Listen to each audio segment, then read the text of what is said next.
আলা ইন্না আউলিয়া আল্লাহি লা খাউফুন আলাইহিম ওয়া লা হুম ইয়াহজানুন।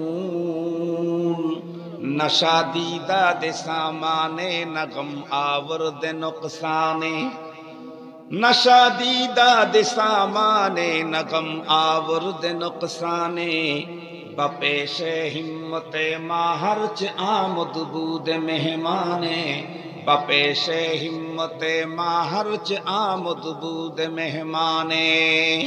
मुसलमान भाई खूब भालो करे बुझबेन, এই পৃথিবীর প্রতিটা রোজাদার যখন রোজা রাখে, আল্লাহ পাকের কোরআনে স্পষ্ট বক্তব্য আল্লাহ দিলেন, রোজার দ্বারায় তোমরা মুত্তাকি হতে পারো। তার মানে তোমার অন্তরের ভিতরে খোদা ভীতি ঢুকে যাবে।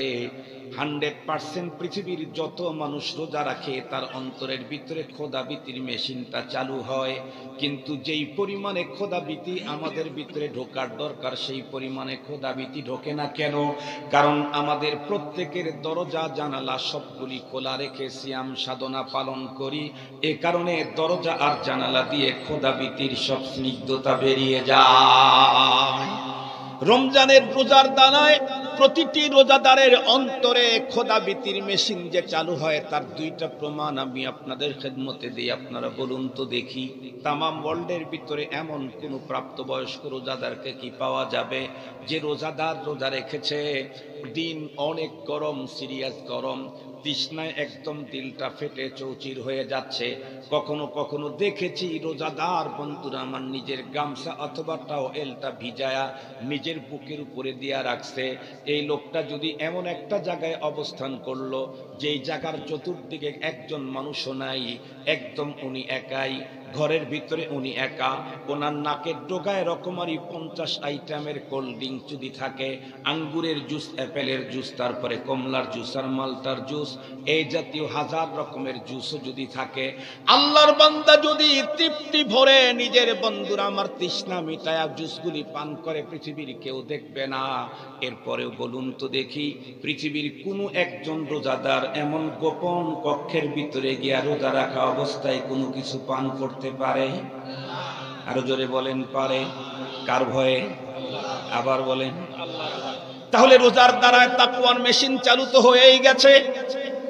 এ অঞ্চলের কোন এক যুবক অন্য একজন যুবতীর প্রতি সিরিয়াসলি, বন্ধুরা আমার, তার দুর্বলতা 10 বছর পর্যন্ত বৈধ অবৈধ উপায়ে তাকে কাছে পাওয়ার জন্য চেষ্টা করে যাচ্ছে, কিন্তু কোনোভাবেই মিলাইতে পারল না। যুবক যদি সত্যিকারের রোজাদার হয় আর সে যদি একাই কোনো মরুভূমির পথ অথবা জঙ্গলের ভিতর দিয়ে যাওয়া শুরু করে, একদম মিডল পথে যাওয়ার পরে যদি ওই সুন্দরী তার আবেগের সেই নারী সঙ্গী দেখা হয়, সত্যিকার যদি যুবক বন্ধুরা আমার রোজাদার হয়ে থাকে, ওই মুহূর্তে ওই মহিলা যদি তাকে ডেকে বলে, ও যুবক, আমি তো সেই মহিলা, তুমি না এতদিন পর্যন্ত আমাকে কাছে পাওয়ার জন্য কত চেষ্টা করছো, এখন আমি তোমার কাছে এসেছি, তুমি ইচ্ছা করলে শারীরিক সম্পর্ক করতে পারো। বলুন তো দেখি, কোন মানুষ রোজাও রাখবে আবার বন্ধুরা আমার এই কাজটা করবে? এটা কি কোনোদিন সম্ভব হতে পারে? কেউ দেখবে না তারপরে করে না কেন? আল্লাহর ভয়। আল্লাহ পাক তাই তো বলেছেন, ইয়া আইয়ুহাল্লাযীনা আমানু কুতিবা আলাইকুমুস সিয়ামু কামা কুতিবা আলাল্লাযীনা মিন ক্বাবলিকুম লাআল্লাকুম তাত্তাকুন। ও ঈমানদার, তোমাদের পূর্ববর্তীর উপরে যেমন সিয়াম ফরজ করেছিলাম তেমনটি তোমাদের উপরে ফরজ করলাম। কেন? কারণ এই সিয়াম রোজার দ্বারায় তোমার ভিতরে খোদামিতির মেশিন চালু হয়ে যায়, আর খোদামিতির মেশিন যখন চালু হবে তখন তুমি একটা সময় আমার বন্ধুত্ব বরণ করতে পারবে। আমি রোজার দ্বারায় মুত্তাকি হয়ে গেছি, কিন্তু যেমনটি মুত্তাকি হওয়া দরকার তা হতে পারি না। রোজা রেখে যদিও দিনের বেলায় খাই না, রোজা রেখে যদিও দিনের বেলায় পান করি না, রোজা রেখে যদিও দিনের বেলায় স্ত্রীর কাছে যাই না, কিন্তু রোজা রাখার পরে মিথ্যা কথা তো ঠিকই বলি। কথা বলেন না কেন? রোজা রাখার পরে তো গীবত ঠিকই করি, রোজা রাখার পরে তো কুকথা, কুদৃষ্টি, কুধারণা। কথা বলেন, কুকথা, কুদৃষ্টি, কুধারণা, এই কোনোটার থেকে আমি আমাকে সেভ করতে পারি না। কেন? ওই যে আমার দরজা জানালা খোলা আছে, এই কারণে যেই পরিমাণে মুত্তাকি হওয়ার কথা রোজার দ্বারাই ওই পরিমাণে মুত্তাকি হইতে পারতেছি না। যেমনটি মসজিদ যেই পরিমাণে শীতল হওয়ার কথা ছিল ওই পরিমাণে শীতল হয় নাই, দরজা জানালা খোলা থাকার কারণে আমি আমার বডির দরজা জানালা ক্লোজ করতে পারি নাই, বন্ধ করতে পারি নাই। শুধুই রোজার মেশিন চালু করে দিয়েছি, তাকওয়ার মেশিন চালু করেছি, তাকওয়াকে ধরে রাখার ব্যবস্থা করি নাই। তাই যেমনটি তাকওয়া অর্জন হওয়া দরকার তেমনটি তাকওয়া আমার অর্জন হয়নি। তার ভিতরে একটা অন্যতম হলো সিয়াম, রোজা। একেবারে অল্প দিন পরেই আমাদের মাঝে আল্লাহ পাক আমাদেরকে ওই পর্যন্ত পৌঁছিয়ে দিবেন, এর দোয়া আমরা করেছি নবী আলাইহিস সালামের অনুকরণে। আমাদের নবী আলাইহিস সালাম রমজানকে পাবার জন্য 2 মাস আগেই আল্লাহ পাকের কাছে দরখাস্ত দিয়ে রাখতেন। পৃথিবীর আকাশে রজবের চাঁদ উদয় হলেই নবীজি আল্লাহ পাকের কাছে দরখাস্ত দিয়ে রাখতেন, আল্লাহুম্মা বারিক লানা ফি রজবা ওয়া শাবান ওয়া বাল্লিগনা রমাদান। আয় আল্লাহ, আপনি আমাকে রজব শাবান মাসে বরকত দিন, রমজান পর্যন্ত পৌঁছিয়ে দিন। কেন? এত 2 মাস আগ থেকে নবীজি দোয়া করতেন। কেন? কারণ হলো একজন মানুষ তার জীবনে একটা রমাদানুল মুবারক পাওয়া, তার অর্থ হলো 100 বছর 1000 বছরের অপরাধী মুমিন জীবনের সব গুনাহ ক্ষমা নিয়ে নিজেকে আল্লাহর ওলির খাতায় নাম লেখানোর সুযোগ হাতে পেয়ে যাওয়া, একটা রমজান পাওয়ার অর্থ। এই কারণে নবী আলাইহিস সালাম স্পষ্ট হাদিসের ভিতরে বর্ণনা করেছেন, ওই মানুষ তার নাকে মাটি ভরে যান, ধ্বংস হোক নিপাত যান, যে মানুষটা রমাদানুল মুবারকের মতো বরকতপূর্ণ মাগফিরাত, রহমত, নাজাতের মাস পেল, অথচ তার গুনাহ মাফ হওয়ার আগেই রমজান চলে গেল। তার মানে রমজান আসলো গেল কিন্তু সে ক্ষমা নিতে পারল না। নবীজি বলেন সে ধ্বংস হোক। মুহাম্মদুর রাসূল সাল্লাল্লাহু আলাইহি ওয়াসাল্লাম যদি কোনো ব্যাপারে কাউকে ধ্বংসের কথা বলেন, এটাকে ফিরাবার মতো ক্ষমতা পৃথিবীর কারো নেই। এ কারণে রমাদানুল মুবারক নিয়ে আলোচনাটা এখন খুব বেশি জরুরি। সবসময় আলোচনা করব, কিন্তু রমজানের আলোচনা হবে হলো 4 রকম। কয় রকম? 4 রকম। কিছু আলোচনা রমাদানের এই মাস নিয়ে। কোরআনে হাকিমের মধ্যে আল্লাহ তাআলা বলেন, শাহরু রমাদান আল্লাযী উনজিলা ফীহিল কুরআন। হাদিসে পাকের ভিতরে নবীজি বলেন, রাগিমা আনফু রাজুলিন দাখালা আলাইহি রমাদান। এটা হলো এই মাস সংক্রান্ত আলোচনা। আর একটা আলোচনা আছে হলো এই মাসের সবচেয়ে গুরুত্বপূর্ণ আমল, ইসলামের অন্যতম রুকন, সেটা হলো সিয়াম, সাধনা নিয়ে। আল্লাহ পাক বলেন, ইয়া আইয়ুহাল্লাযীনা আমানু কুতিবা আলাইকুমুস সিয়াম। হাদিসে পাকের মধ্যে নবীজি বলেন, মান সামা রমাদান। আর একটা আলোচনা এই মাসের জন্য, স্পেশালি এই মাসের জন্যই, সেটি হলো কিয়াম, তার মানে তারাবি। নবী আলাইহিস সালাম বলেন, মান কামা রমাদান ঈমানান ওয়া ইহতিসাবা। আর একটা আলোচনা হলো এই মাসের জন্য স্পেশাল, যেটা অন্য কোনো মাসে আমলটা নেই, এই মাসের জন্যই স্পেশাল, সেটা হলো ইতিকাফ। এই 4 প্রকারের আলোচনা তো অবশ্যই করতে হবে, 4 প্রকারের। আমি আজকে 4 প্রকার আলোচনা করার সুযোগ নেই। 30 মিনিট কি 4 প্রকারের আলোচনা হয়? এক প্রকারই তো হয় না। এই জন্য আমি এই 4টার ভিতরে প্রধান যেটা, সেটা হলো সিয়াম। এই সিয়াম নিয়ে আলোচনা করব। আমরা প্রত্যেকেই জানি কোরআনে হাকিমে আল্লাহ তাআলা আমাদেরকে স্পষ্ট বলেছেন, ইয়া আইয়ুহাল্লাযীনা আমানু, হে ঈমানদারেরা, কুতিবা আলাইকুমুস সিয়াম, তোমাদের উপরে সিয়াম ফরজ করা হলো, কামা কুতিবা আলাল্লাযীনা মিন ক্বাবলিকুম, যেমনটি ফরজ করা হয়েছিল তোমাদের পূর্ববর্তীদের উপরেও, লাআল্লাকুম তাত্তাকুন। উলামা তোলাবারা জানে লাআল্লা ফি কালামিল্লাহি লিল জাজমি ওয়াল ইয়াকিন। এমনি লাইতা আর লাআল্লা 2টা শব্দ সন্দেহের অর্থ দেয়, কিন্তু এই শব্দ 2টা যদি আল্লাহর কালামে ব্যবহার হয় তখন নিশ্চিতের অর্থ দেয়। এই জন্য লাআল্লা ফি কালামিল্লাহি লিল জাজমি ওয়াল ইয়াকিন, যাতে করে তোমরা মুত্তাকি হয়ে যেতে পারো। খুব ভালো করে বুঝবেন, রব্বুল আলামিন রমজানের রোজা আমাদের উপরে ফরজ করলেন, এখান থেকে আমাদের পাওনা কি সে কথাটা আল্লাহ তাআলা বলে দিয়েছেন। নামাজ ফরজ করে কথা বলেন নাই, আমি তোমাদের উপরে নামাজ ফরজ করলাম যাতে করে নামাজের দ্বারা এটা হতে পারে, এরকম নাই। অন্যভাবে আছে, ইন্নাস সালাতা তানহা আনিল ফাহশাই ওয়াল মুনকার, এভাবে আছে।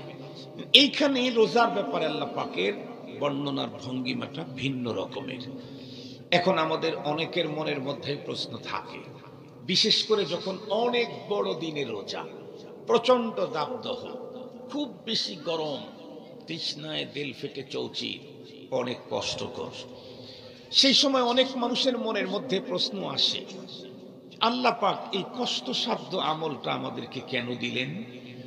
আল্লাহ ইচ্ছা করলে এই আমলটা সহজ করে দিতে পারতেন। অনেকেই তো বলে যে একটু কিছু না খাইলাম, কমপক্ষে পানিটা পান করার অনুমতি আল্লাহ দিতেন, তো দিলে তো হয়ে যেত।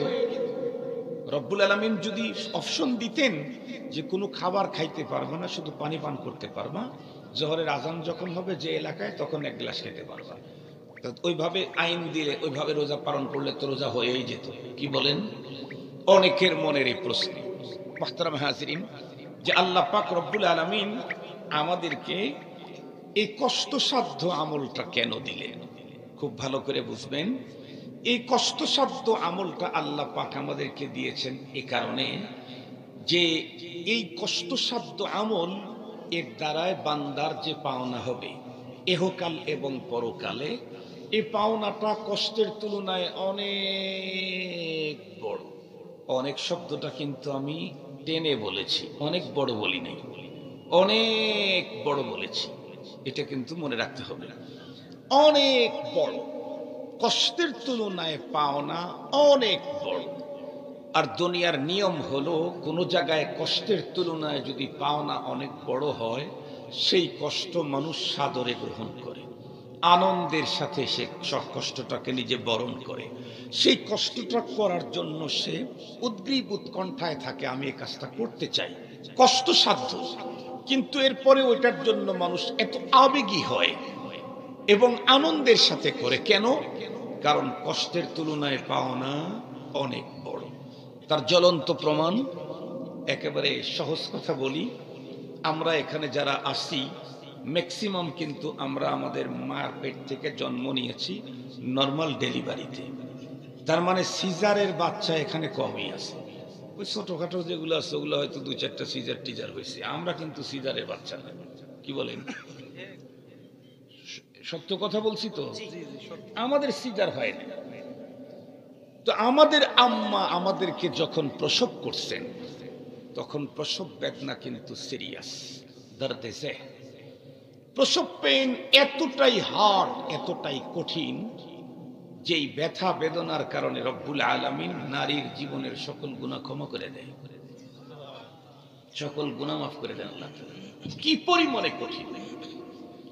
আর এই পৃথিবীতে প্রসব করতে গিয়ে কত মা দুনিয়ার থেকে মারা গেছে, এটা কিন্তু একেবারে জাহের বাহের কথা, সকলেই জানে। অনেক মা বাচ্চা প্রসব করতে গিয়ে দুনিয়ার থেকে বিদায় নেন। অনেক মা 1 দিন 2 দিন পর্যন্ত সেন্সিয়ার হয়ে পড়ে থাকেন। অনেক মাকে ব্যাগ ব্যাগ ব্লাড তাকে দিতে হয়, অনেক মা। এবং অনেক মা তো এমন আছেন, বাচ্চা পেটে ঢুকতেই ক্ষুধামন্দা শুরু হয়, সে কোনো কিছুর, কোনো খাদ্যের ঘ্রাণই নিতে পারে না, ঘ্রাণ নিলেই সে বমি করে ফেলে, কোনো কিছু খেতে পারে না, একেবারে নার্ভাস হয়ে যায়, তাকে হাসপাতালে নিয়ে স্যালাইন দিয়ে রাখে। এরপরেও কিন্তু কোনো মা কোনোদিন বলে নাই এত কষ্ট দরকার নেই, বাচ্চাটারে আউট করে দাও, বলেছে কি না? বরং কি দেখেছি আমরা, কোনো মা বিয়ের পরে 5 বছর পর্যন্ত বাচ্চা আসে নাই, মা যেন একেবারে উতাল পাতাল শুরু করে দেয়, আমার কেন বাচ্চা আসতেছে না। 10 বছর পর্যন্ত বাচ্চা আসে নাই, ও মার তো চোখের থেকে পানি সরে না, একেবারে ডিম থেকে শুরু করে, মুরগি থেকে শুরু করে, ছাগল থেকে শুরু করে, গরু থেকে শুরু করে, মহিষ থেকে শুরু করে, বৈধ অবৈধ জায়গাতে দেওয়া শুরু করে শুধু একটা বাচ্চার জন্য।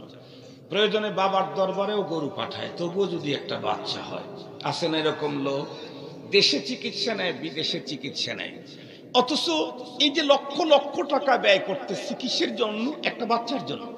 অথচ এই বাচ্চা পেটে ঢোকার পরে বাচ্চা প্রসব করতে গেলে তার জীবনে বাঁচার সম্ভাবনাও আছে, মরার সম্ভাবনাও আছে। কেন? 1000 মা দুনিয়া থেকে বিদায় নিয়েছে, জ্বলন্ত প্রমাণ দুনিয়াতে আছে।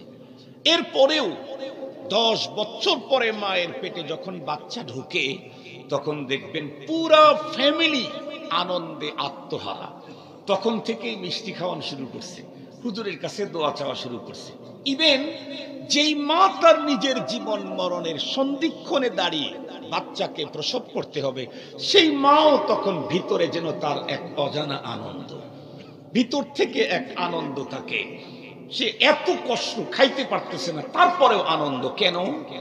কারণ হলো এই এখানে যে কষ্ট আছে, কষ্টের তুলনায় আল্লাহ যদি আমাকে একটা সন্তান দেন, আর সেই সন্তান যদি হয় আদর্শবান, সে যদি হয় নীতিবান, সে যদি প্রকৃতই একজন মানুষ হয়, সে যদি হয় শেখুল হাদিস আল্লামা আজিজুল হক রহমতুল্লাহ আলাইহির মতো, সে যদি হয় মুজাহিদে আজম শামসুল হক ফরিদপুরি রহমতুল্লাহ আলাইহির মতো, সে যদি হয় পীরজি হুজুর রহমতুল্লাহ আলাইহির মতো, সেই সন্তান যদি হয় শেখুল ইসলাম আল্লামা আহমদ শফির মতো, সেই সন্তান যদি হয় কায়েদে মিল্লাত জুনাইদ বাবুনগরীর মতো, সেই সন্তানটা যদি হয় মরহুম চরমনাইয়ের পীর ফজলুল করিম রহমতুল্লাহ আলাইহির মতো, সেই সন্তানটা যদি হয় হাকিমুল উম্মত থানবীর মতো, মা ও আশা নিয়ে এই সন্তান জন্ম নেয়, তাহলে আমার এই সন্তানের যে পাওনা আমার হবে, তাতে 10 মাসের কষ্ট কোনো কষ্টই না। 10 মাস পর্যন্ত পেটের ভিতরে ধারণ করা, প্রসব পেইন, জীবন মরণের সন্ধিক্ষণে দাঁড়ানো, এটা কোনো বিষয় না। রব যদি আমাকে সেই সন্তানটাকে মানুষের মতো মানুষ করেন, সারা জীবন সন্তানের কারণে আমি রত্নগর্ভা হিসাবে দুনিয়াতে ভূষিত হব, মানুষ আমাকে রত্নগর্ভা বলবে। শুধু তাই না, প্রতিটি মানুষ চিন্তা করে এখন তো আমার জীবন আছে, যৌবন আছে, একটা সময় বার্ধক্যতা আমাকে ধরে ফেলবেই। যদি আল্লাহ পাক আমাকে লম্বা হায়াত দেন, আমি যখন বুড়ো হয়ে যাব, আল্লাহ ইয়াদু বিল্লাহ, আল্লাহর কাছে আমরা সবাই পানাহ চাই, যদি কারো এমন হয় জীবনের শেষ মুহূর্তে গিয়ে 12-14 বছর পর্যন্ত অসুস্থতার কারণে বেডে শুয়ে থাকতে হয়েছে মাকে, সেই মুহূর্তে মার যদি কোনো সন্তান না হয়, সে মায়ের দুঃখের কোনো সীমা থাকে না। আর যদি 1-2টা সন্তান আল্লাহ তাকে দেয়, এখনো বাংলাদেশে বিলখুসুস ইসলাম মুসলিম সন্তান যারা হয়, তারা এই মাকে, মা তাকে পেটে ধারণ করেছিল 10 মাস, আর সন্তান তার মাকে 14 বছর পর্যন্ত খেদমত করেই যাবে। এই সেই দিনে আমার সন্তান আমার কাজে আসবে, এ পাওনা অনেক বড়।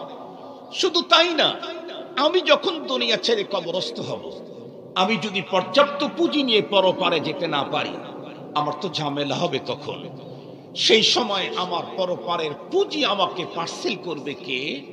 যদি আমার ঘরে একটা সন্তান থাকে, আমি ইন্তেকালের পরে 50 বছর যদিও বেঁচে থাকে, আরো যদি নামাজি হয়, কন্টিনিউ প্রতিদিন 5 বার আমার জন্য পার্সেল পাঠাবে, রব্বির হামহুমা কামা রব্বায়ানি সগীরা, পার্সেল পাঠাবে।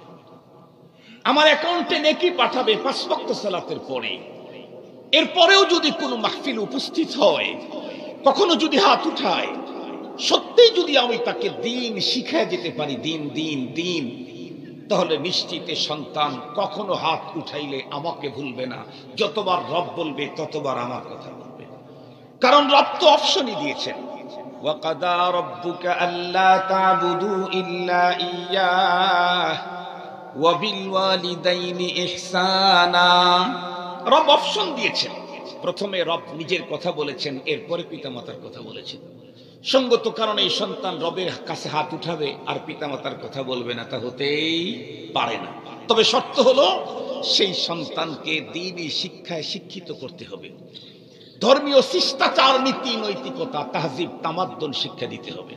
আমার একজন মুসল্লি, মাত্র একটা ছেলে, তার একটা ছেলে একটা মেয়ে, ব্যবসা করে ঢাকাতে।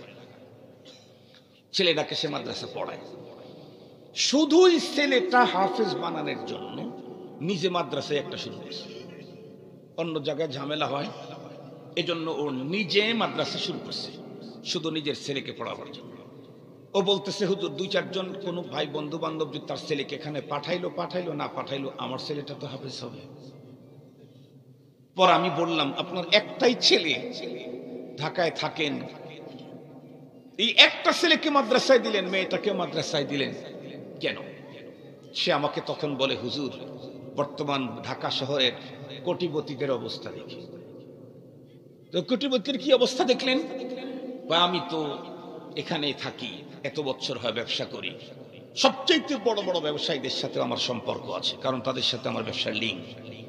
আমি দেখলাম গ্রুপ অফ ইন্ডাস্ট্রিজের মালিক, সন্তান 4টা 5টা 7টা সন্তান, একটাও বাবার কাছে নেই। বাবার প্রচুর সম্পদ, এই জন্য বাবা সন্তানকে উন্নত ডিগ্রির জন্য কানাডায় পাঠাইছে, আর ওই সন্তান দেশে আসে না। আমেরিকায় পাঠাইছে, আর সন্তান দেশে আসে না। আমেরিকাতেই সেটেল হয়ে গেছে। যারাও বা দেশে আসছে, মা বাবা দুঃখ কষ্ট অসুস্থতার সময় কাছে পাওয়া যায় না। তখন চিন্তা করলাম, ওদের তো 4টা 5টা করে, আমার তো একটা। আমার একটাই যদি এমনটি হয়, তাহলে তো আমার জীবন শেষে অনেক কষ্ট হবে।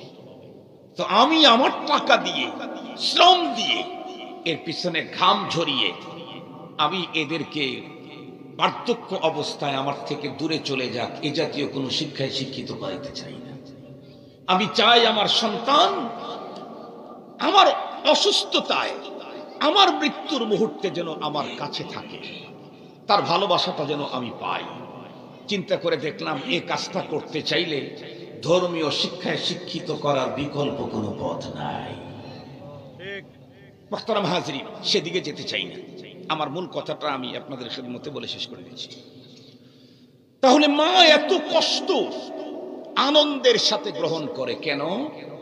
কারণ কষ্টের তুলনায় পাওনা, কথা বলেন না কেন, অনেক বেশি। শুধু বেশি, মা তো 10 মাস কষ্ট করছে। মার প্রয়োজনে সন্তান 50 বছর কষ্ট করবে, 50 বছর। এরপরে মা কবরে যাওয়ার পরে মা যেই পরিমাণে পুঁজি পরপারে দরকার ছিল তা নিয়ে যেতে পারে নাই, সন্তান দুনিয়া থেকে পার্সেল পাঠাবে। সুবহানাল্লাহ বললেন না? যে 5 ওয়াক্ত সালাতের পরে সূরা ফাতিহা পড়বে, রব্বির হামহুমা বলে মালিকের কাছে জামিন ধরতে থাকবে। রব্বির হামহুমা মানে কি জানেন? আদালতে জামিন পেশ করা। রব্বির হামহুমা মানে আল্লাহর আদালতে জামিন পেশ করা। আয় আল্লাহ, আমার আব্বা আর আম্মাকে ওই মায়া দাও যে মায়ায় তারা ছোটবেলায় আমাকে বড় করেছে। তার মানে আমার বাবার অপরাধের কারণে কোনো শাস্তিতে আছে, তুমি ওকে মুক্ত করে দাও। জামিন ধরা। এক সন্তান যদি দৈনিক 10 বার করে বাবার জামিন ধরে আল্লাহর কাছে, যে রব অপশন দিয়েছেন যে তুমি এটা বলে জামিন ধরো, সেইটা বলেই যদি জামিন ধরে, তার জামিন না হয়ে তো পারে না। তরিকা তো রবই শিখাইছে, অন্য কেউ তো শিখায় নাই তরিকা। যে অন্য কারো তরিকা নিয়ে গেছে এটা রবের পছন্দ না, তা তো না, রবই তো শিখাইছেন। এটা ফেরত দেওয়ার তো কোনো সুযোগ নেই।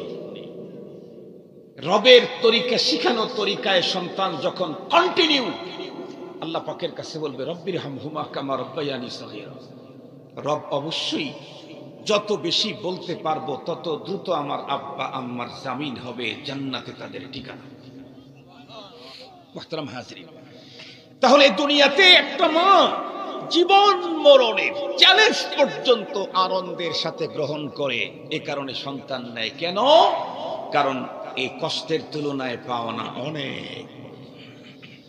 মুসলমান ভাইরা আমার খুব ভালো করে বুঝবেন, কোরআনে হাকিমে আল্লাহ পাক রব্বুল আলামিন সিয়াম সাধনা আমাদের উপরে কেন ফরজ করলেন সেই কথাটা আল্লাহ পাক আমাদেরকে জানিয়ে দিয়েছেন।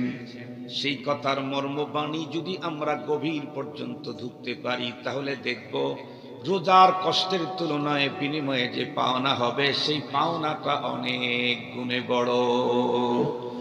সেই বড়টা কি? একেবারে সহজেই বলি, আল্লাহ পাক রব্বুল আলামিন সিয়াম সাধনার দ্বারাই বান্দাকে দুনিয়া এবং আখিরাতে যে জিনিসটা দান করেন এটা অনেক বড়। প্রথম বন্ধুরা আমার পরপারেরটাই বলি, এরপরে দুনিয়ারটা যদি সুযোগ হয় 3 মিনিটে বলে দেব।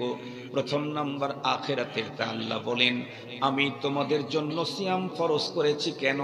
এই সিয়াম সাধনার দ্বারায় তুমি আমার বান্দা আছো, সিয়াম সাধনার মাধ্যমে আমার বন্ধু হয়ে যেতে পারবে।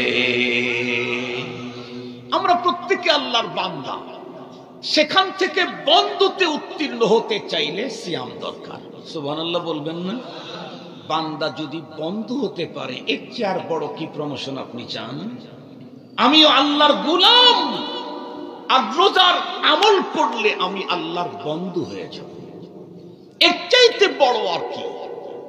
যদি জিজ্ঞেস করেন হুজুর রোজার দ্বারাই আল্লাহর বন্ধু হইতে পারবে, এটা কোথায় আছে? কোরআন শরীফে আছে। তো কোরআন শরীফে তো আছে না আল্লাকুম তাত্তাকুন, যাতে করে তোমরা মুত্তাকি হতে পারো, আপনি বন্ধু হতে পারো। এটা বললেন কেমনে? এই জন্যই তো কওমি মাদ্রাসা পড়া লাগে। এই জন্য কোন মাদ্রাসা পড়া লাগে? কওমি মাদ্রাসা পড়া লাগে। কওমি মাদ্রাসা পড়লে কোরআনের যেই গভীরে ঢোকা যায়, অন্য জায়গায় পড়ে সেই গভীরে ঢোকার সাঁতার কাটার মতো যোগ্যতা অর্জন হয় না। আপনারা যারা উলামায়ে কেরাম তলাবা আছে তারা ভালো করে বুঝবে, যারা মান্তিক পড়ছে মান্তিক তারা জানে যে নতিজা বের করতে চাইলে সুগরা কোবরা মিলায়া মাঝখানকার হদ্দে আওসাত ফেলে দিলে তখন নতিজা বের হয়। কোন জিনিসের নতিজা বের করার সিস্টেমই হলো হদ্দে আওসাতকে ফেলে দিয়ে সুগরা কোবরা মিলাইলে নতিজা বের হয়। কোরআন শরীফের এই আয়াতে আল্লাহ বলেন রোজার দ্বারায় তুমি মুত্তাকি হতে পারবে। আর এক আয়াতে আল্লাহ কি বলেন? ইন আউলিয়াউহু ইল্লাল মুত্তাকুন। ওই আয়াতে আল্লাহ বললেন মুত্তাকিরাই আমার ওলি। রোজার দ্বারায় মুত্তাকি হয়, আর মুত্তাকিরাই আর কার দোস্ত? কথা বলেন কার দোস্ত? এখানে মুত্তাকি মুত্তাকি শব্দটা এটা তাকরার হয়েছে, এটা হদ্দে আওসাত। এটাকে ফেলে দিলে তখন নতিজা কি হবে? রোজার দ্বারায় আল্লাহর দোস্ত হওয়া যায়। রোজার দ্বারায় আল্লাহর বান্দা আল্লাহর বন্ধু হয়ে যায়। আল্লাহর বন্ধু হলে কি হবে? কোরআন শরীফের এক আয়াত শুধু বলি, কত আয়াত আছে আল্লাহর বন্ধু হলে কি হয় না হয়, শুধু এক আয়াত বলি। আল্লাহ বলেন আলা ইন্না আউলিয়া আল্লাহি লা খাউফুন আলাইহিম ওয়া লা হুম ইয়াহজানুন। যারা আল্লাহর দোস্ত হয় দুনিয়াতেও কোনো পেরেশানি নাই, আখিরাতেও কোনো আতঙ্ক নাই, ভয় নাই।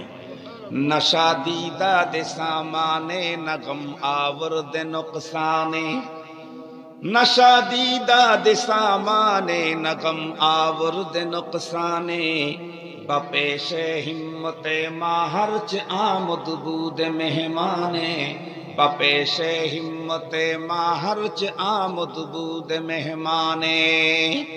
যারা আল্লাহর দোস্ত হয়ে যায়, ওলি হয়, এদের দুনিয়াতেও কোনো পেরেশানি নেই, আখিরাতেও কোনো ভয় নেই। মুহতারাম হাজিরিন, এখন প্রশ্ন হুজুর কয় বছরের রোজার দ্বারায় আমি আল্লাহর বান্দা বন্ধু হইতে পারব? কয় বছরের রোজা লাগবে?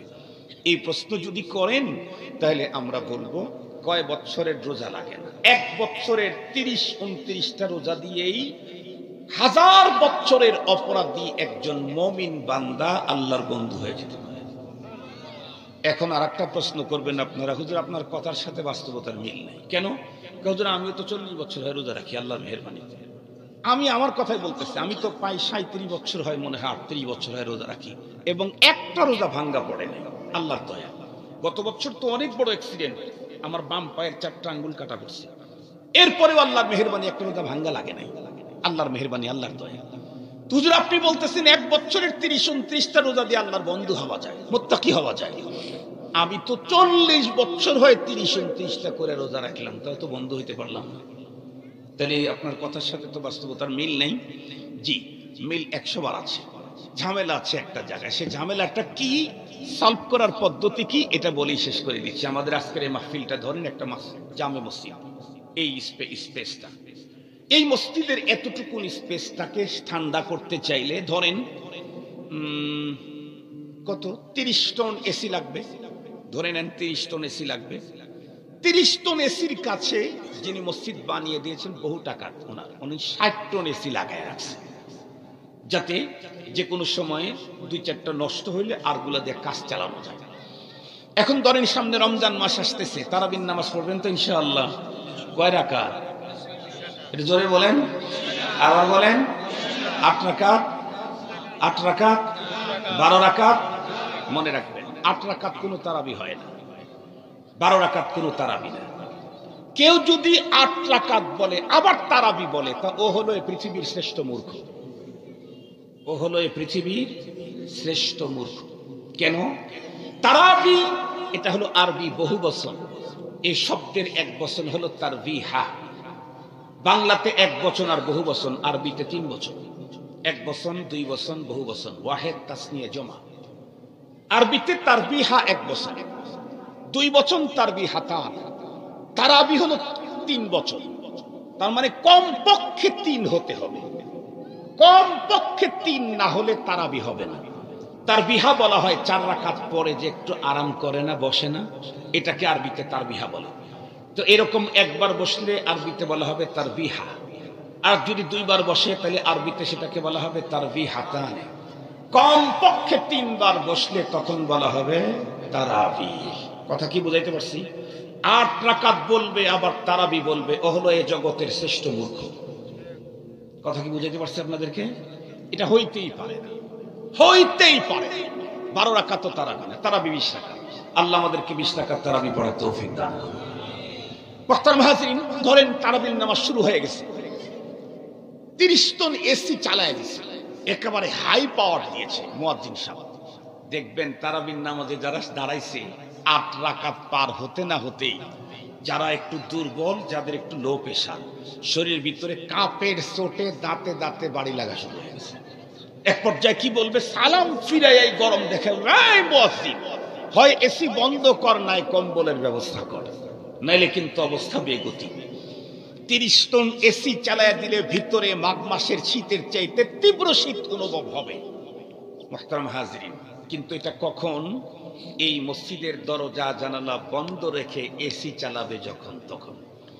এই মসজিদের দরজা আছে 6টা, জানালা আছে 8 দুগুণে 16টা, সবগুলি যদি খোলা রাখে, 30 টন এসির পরিবর্তে যদি 60 টনও চালায়া দেয়, বলেন তো দেখি কি পরিমাণ শীত লাগবে?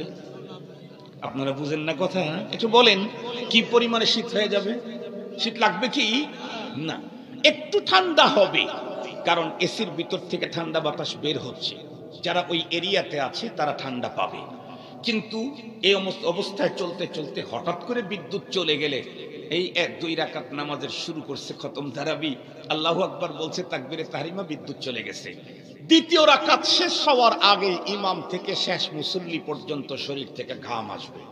পক্ষান্তরে সবগুলি যদি বন্ধ থাকে, 20 মিনিট পর্যন্ত চলার পরে যদি বিদ্যুৎ চলেও যায়, দরজা জানালা না খোলা হয়, আরো 10 রাকাত পড়া পর্যন্ত শরীরে ঘাম আসার কোনো সুযোগ নেই। কেন? যেই শীতলতা মেশিন থেকে বেরিয়েছে, সেই শীতলতা বাইরে যাওয়ার সুযোগ পায় না, এই কারণে ভিতরে এখনো ঠান্ডা রয়ে গেছে। মুসলমান ভাই খুব ভালো করে বুঝবেন, এই পৃথিবীর প্রতিটা রোজাদার যখন রোজা রাখে, আল্লাহ পাকের কোরআনে স্পষ্ট বক্তব্য আল্লাহ দিলেন, রোজার দ্বারায় তোমরা মুত্তাকি হতে পারো। তার মানে তোমার অন্তরের ভিতরে খোদা ভীতি ঢুকে যাবে।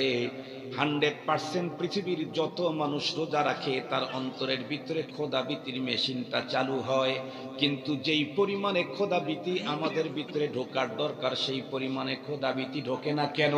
কারণ আমাদের প্রত্যেকের দরজা জানালা সবগুলি খোলা রেখে সিয়াম সাধনা পালন করি, এ কারণে দরজা আর জানালা দিয়ে খোদা ভীতির সব স্নিগ্ধতা বেরিয়ে যায়। রমজানের রোজার দানায় প্রতিটি রোজাদারের অন্তরে খোদা ভীতির মেশিন যে চালু হয়, তার 2টা প্রমাণ আমি আপনাদের খেদমতে দিই। আপনারা বলুন তো দেখি, তামাম ওয়ার্ল্ডের ভিতরে এমন কোন প্রাপ্তবয়স্ক রোজাদারকে কি পাওয়া যাবে যে রোজাদার রোজা রেখেছে, দিন অনেক গরম, সিরিয়াস গরম, তৃষ্ণায় একদম দিলটা ফেটে চৌচির হয়ে যাচ্ছে। কখনো কখনো দেখেছি রোজাদার বন্ধুরা আমার নিজের গামছা অথবা টাওয়েলটা ভিজায়া নিজের বুকের উপরে দিয়া রাখছে।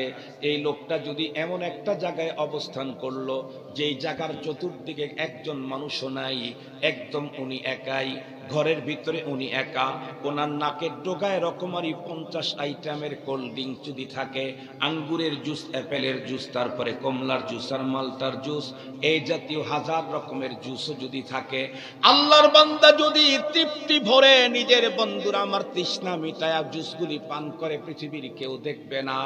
এরপরেও বলুন তো দেখি, পৃথিবীর কোনো একজন রোজাদার এমন গোপন কক্ষের ভিতরে গিয়া রোজা রাখা অবস্থায় কোনো কিছু পান করতে পারে? আরো জোরে বলেন, পারে? কার ভয়ে? আবার বলেন। তাহলে রোজার দ্বারা তাকওয়ার মেশিন চালু তো হয়েই গেছে।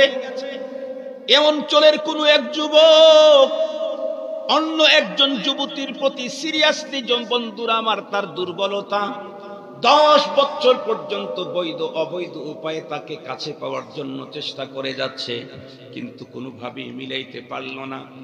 যুবক যদি সত্যিকারের রোজাদার হয় আর সে যদি একাই কোনো মরুভূমির পথ অথবা জঙ্গলের ভিতর দিয়ে যাওয়া শুরু করে, একদম মিডল পথে যাওয়ার পরে যদি ওই সুন্দরী তার আবেগের সেই নারী সঙ্গী দেখা হয়, সত্যিকার যদি যুবক বন্ধুরা আমার রোজাদার হয়ে থাকে, ওই মুহূর্তে ওই মহিলা যদি তাকে ডেকে বলে, ও যুবক, আমি তো সেই মহিলা, তুমি না এতদিন পর্যন্ত আমাকে কাছে পাওয়ার জন্য কত চেষ্টা করছো, এখন আমি তোমার কাছে এসেছি, তুমি ইচ্ছা করলে শারীরিক সম্পর্ক করতে পারো, বলুন তো দেখি কোন মানুষ রোজাও রাখবে আবার বন্ধুরা আমার এই কাজটা করবে? এটা কি কোনোদিন সম্ভব হতে পারে?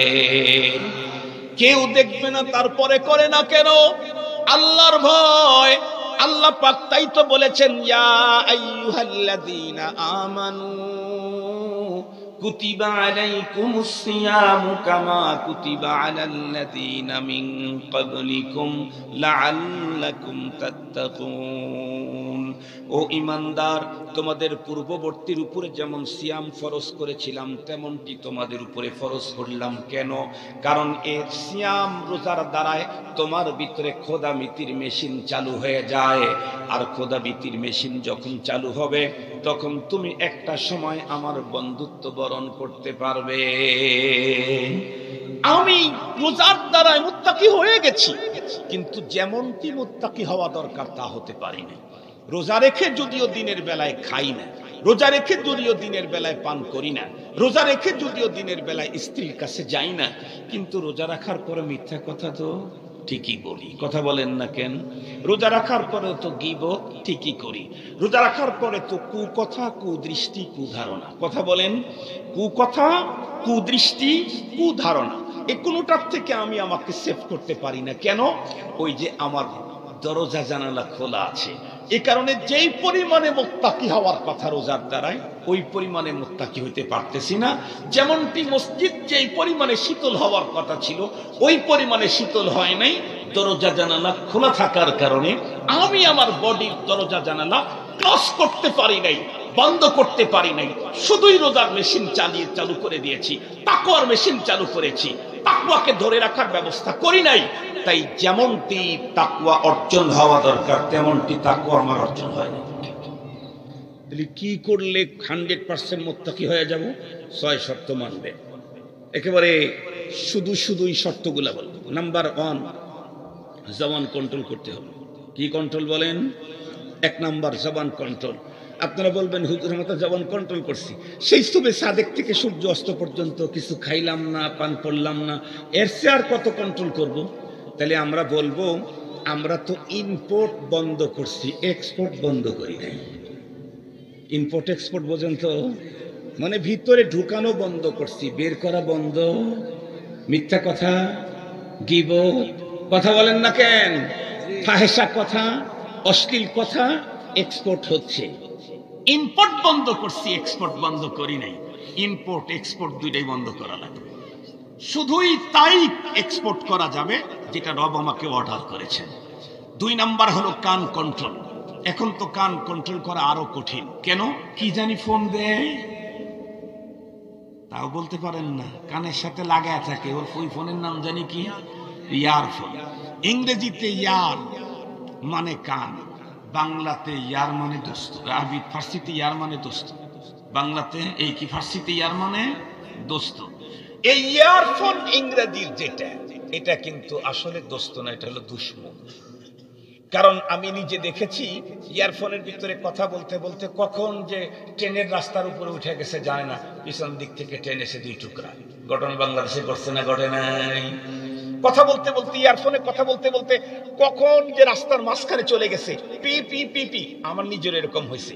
ড্রাইভার ওরে হর্ন দিচ্ছে, আমার গাড়িতে তো আর হর্নও আছে, ইমার্জেন্সি হর্নও আছে, সেই হর্ন দেয়, তারপরে ও সরে না। তার মানে ও এ জগতেই নাই। ও কি নাই? এ জগতেই নাই, ও আর এক জগতে চলে গেছে। অনেক বাচ্চা এভাবে, অনেক মানুষ অ্যাক্সিডেন্ট করে মরে যাচ্ছে। তাহলে বোঝা গেল ইংরেজির ইয়ার আসলে কি বলেন, দুশমন। নিজের জীবনকেই সেভ করতে পারে না, ওইটা দিয়ে আপনার রোজা সেভ হবে কেমনে? এই জন্য এটা ফালায় দিবেন। কোনো বাজে কথা কানে নিবেন না। কেউ যদি বলতে থাকে বলবেন, সরি আই এম রোজাদার। আরবি বলবেন আফওয়ান ইন্নী ইমরাউন সাইম, আমি রোজাদার। বাংলাতে বলেন আমি কথা বলতে পারবো, আমি রোজাদার। কেন? 52 বছর পর্যন্ত যত অপরাধ করেছি, মাত্র 30 দিনে আল্লাহ আমাকে সকল অপরাধ ক্ষমা করে তার বন্ধুর চেয়ারে আমাকে আসন করে দিবেন। সুতরাং আমি এই 30 দিন কারোর সাথে বাজে কথা বলতে পারবো না, আমি এই চেয়ার থেকে নিজেকে বঞ্চিত করতে পারবো না। আমার জীবনে আর যদি কোনো রমজান না আসে, আমার জীবনে যদি আর কোনো রমজান না আসে, তাহলে আমি আল্লাহর বন্ধু হওয়ার সুযোগ আমার হাতছাড়া হয়ে গেল। এই জন্য এই 30 দিন আমি কমপ্লিট কন্ট্রোলে থাকবো। 3 নাম্বার চোখ কন্ট্রোল, 4 নাম্বার অঙ্গ প্রত্যঙ্গ কন্ট্রোল, অঙ্গ প্রত্যঙ্গ দিয়েও গুনাহ করা যাবে না। 5 নাম্বার এত কিছু করার পরেও খেতে হবে সাহারি আর ইফতারে হালাল। সাহারি আর ইফতারে হালাল খাবার খেতে হবে। ও যদি পান্তা ভাত হয়, পানি ভাত হয়, সাহারি আর ইফতারে হালাল কিছু পায় নাই, পানি ভাত পান্তা ভাত, এটা দিয়ে যদি সে সাহারি আর ইফতার করে, ও আল্লাহর দোস্তের চেয়ার পেয়ে যায়। পক্ষান্তরে সাহারিতে 25 আইটেমের খেয়েছে, ইফতারে 50 আইটেম করেছে, কিন্তু হারাম। মনে রাখবেন, হারাম খোর আল্লাহর দোস্ত হওয়ার সুযোগ নেই। হারাম খোর আল্লাহর দোস্ত হওয়ার, আর হারামে যে আরাম নাই, এই ওয়াজ বাংলাদেশে নতুন করে করা দরকার নাই, নিজের চোখেই তো আমরা দেখতেছি। কথা বলেন না কেন? যারা হারামে কোটি কোটি টাকা হারাম পন্থায় অর্থ উপার্জন করেছিল, এখন জানি কি অপারেশন শুরু হয়েছে, ডেভিল হান্ট। কি ধরা? আর একটু জোরে বলেন না। এটা কি হুজুররা করছে? এটা মোল্লায় করছে? কথা বলেন না কেন? এ নাম আবিষ্কার করলো কারা? ওরাই এখন বলতেছে যে এরা শয়তান। ওরাই বলতেছে কি? শয়তান। যারা মানুষের উপরে জুলুম করছে, দেশের উপরে জুলুম করছে, এদেরকে এরাই বলতেছে শয়তান। হুজুররা কোনো ফতোয়া দেয় না, নামও আবিষ্কার করে নাই। হুজুররা জানেই না ডেভিল মানে কি। মুহতারাম হাজিরিন, খুব কষ্টে আছে, খুব কষ্টে। আজকেও একজনের সাথে আমার কথা হয়েছে, হুজুর খুব কষ্টে আছে। আমি বললাম আল্লাহর নাম বেশি বেশি করে জিকির করতে থাকেন, যে আল্লাহ পেরেশানি দূর করে দাও, আর তওবা করতে থাকেন, আল্লাহর জীবনে কোনোদিন এদিক ওদিক যাব না। তারা অবশ্য ওই রকম ছিল না, কিন্তু ওই যে পদবি ছিল, এই জন্য ঝামেলাতে আছে। তো মুহতারাম হাজিরিন, হারাম খোর কখনো আল্লাহর দোস্ত হতে পারবে না। তবে এখানে একটা কথা না বললেই নয়। আমরা মনে করি যে আমাদের দেশের সরকারি চাকরি যারা করে তারাই শুধু হারাম খায়, আর আমরা সব হালাল খাই। না, আমাদের ভিতরেও হারাম খোর আছে। ব্যবসা করেন চশমার, কথা বলতেছি, চশমার ব্যবসা করেন, এটা কিনে নিয়ে আসছেন 3000 টাকা দিয়ে, মার্কেটে বিক্রি হয় 4500 5000 টাকা। এখানে এক জায়গায় ডিফেক্টেড আছে, আপনি কিনে নিয়ে আসার পরে একদিন দেখতে পারলেন, ঠিক করতে গিয়া ইহে, কিন্তু এটা নিবে না, ফেরত রেখে দিলেন। একজন গেল, তাকে না বলে বিক্রি করে দিলেন, এই টাকাটা আপনার জন্য হারাম। অথবা এটা বাজারে বিক্রি হয় 4500 5000 টাকা, নতুন একজন গ্রাহক আসছে, খুব চয়েস, ওইটা নিবে, আপনি সুযোগ পেয়ে দাম বলে দিলেন 14000 টাকা, দেন 2000 টাকা কম দেন, 12000 টাকা নিলেন। এটাকে বলা হয় গাবানে ফাহিশ। এটাকে বলা হয় গাবানে ফাহিশ শরীয়তের ভাষায়। এই পদ্ধতিতে চশমা বিক্রি করে যে টাকাটা উপার্জন করলেন, এটা হারাম। শুধু কি তাই? আমি মাদ্রাসায় বুখারী শরীফ পড়াই, শেখুল হাদিস। আমি মাদ্রাসার মুহতামিম, প্রিন্সিপাল। আমি 2টা মসজিদের খতিব।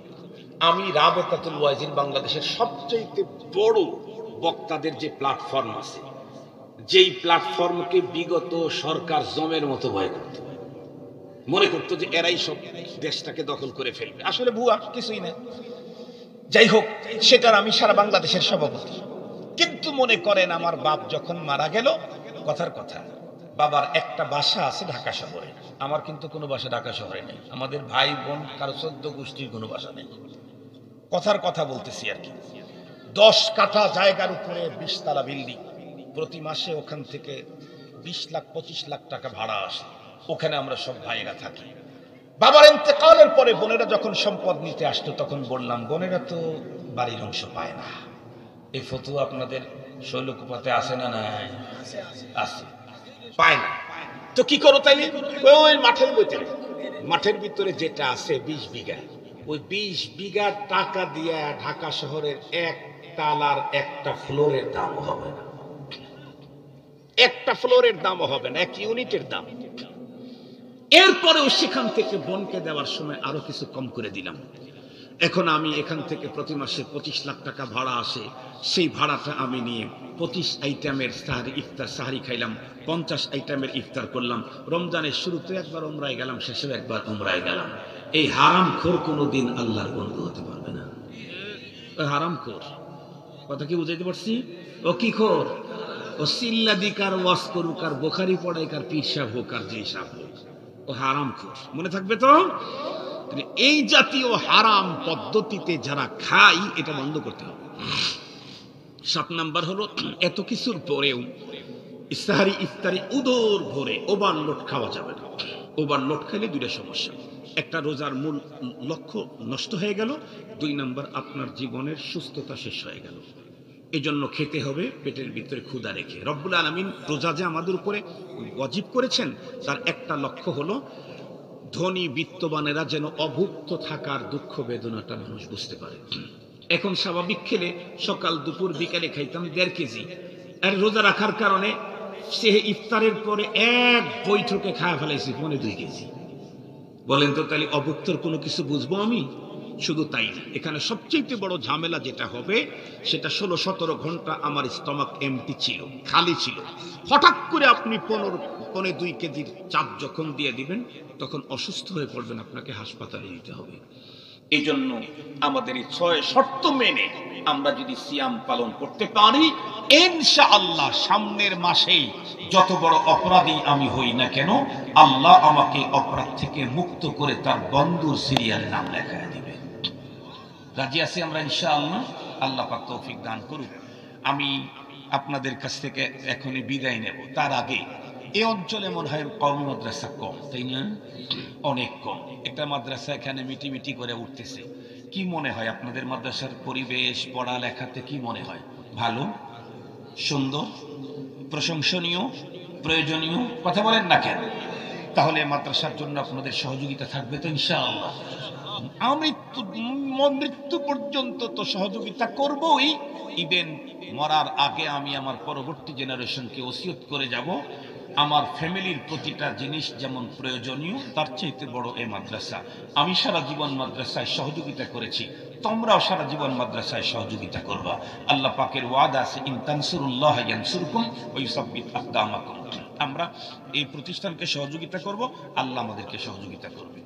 এই জন্য আমি এখন আপনাদের কাছে এই রুমাল পাঠিয়ে দিতে চাই, ব্যাগ পাঠিয়ে দিতে চাই।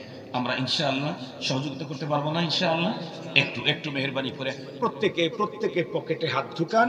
আর আমাদের ছেলেরা যাদের কাছে ব্যাগ আছে, আপনি ডেকে